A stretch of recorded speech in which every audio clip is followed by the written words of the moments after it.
Now on to this big breaking story. A woke museum in Britain says a 3rd century Roman emperor was actually a transgender woman.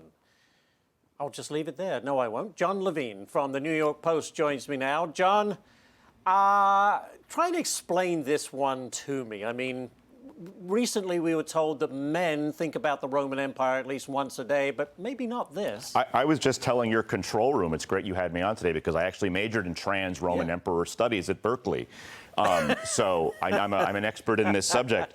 No, I mean, look, maybe he was trans. If you actually read the reporting on it, he liked to dress up as a woman and go out and pretended to be a woman and be a prostitute and he asked to be called women's pronouns, and there's a lot of other weird stuff. He certainly was very, very mentally ill, so obviously gender dysphoria, the underlying condition behind people with transgenderism, is listed as a mental disorder by the American Psychiatric Association. But I think, you know, it's all kind of silly, right? Like, they didn't have a concept of transgender back in ancient Rome. None of this is all very modern psychobabble that was dreamed up at places like Berkeley.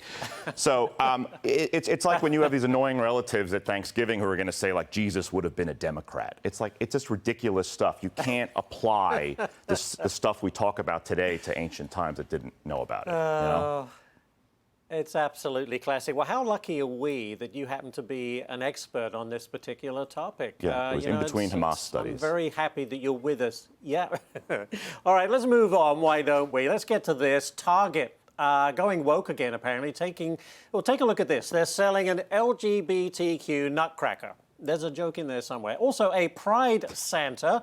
John, you know, look, wouldn't you think from the Bud Light and all of that stuff that big retailers may think, you know what, we're going to get backlash here, but apparently not.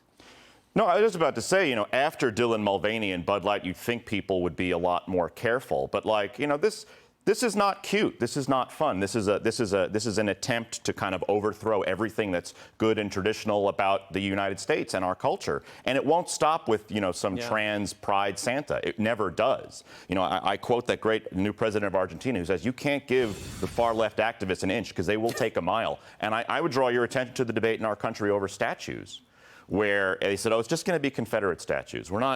These were bad guys. We've got to get rid of the Confederate statues. And people said, okay, let's just do that. But it never stops there. And before you know it, Thomas Jefferson is coming down, like in our city council. So, you know, you think, oh, well, why is this a big deal? If you give in on this and you sacrifice the small battles, it's death by 1,000 cuts. It won't stop with this. Pretty soon there'll be no Santa at all.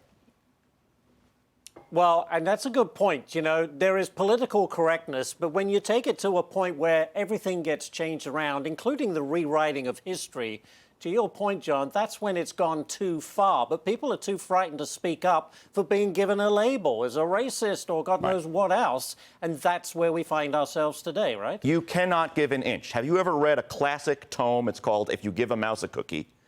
If you give a mouse a cookie, you give the mouse a cookie, it asks for some milk, and you give it the milk, it asks for something else.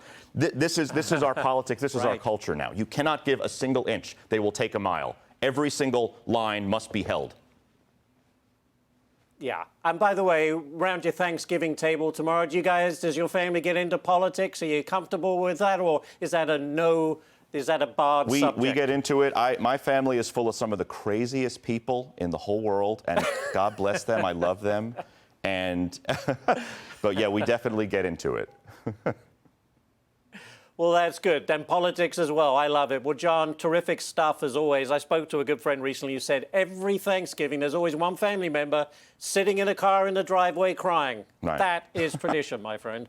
John, thank you so much. Thank you. John Levine, our resident Roman Emperor expert. Great stuff.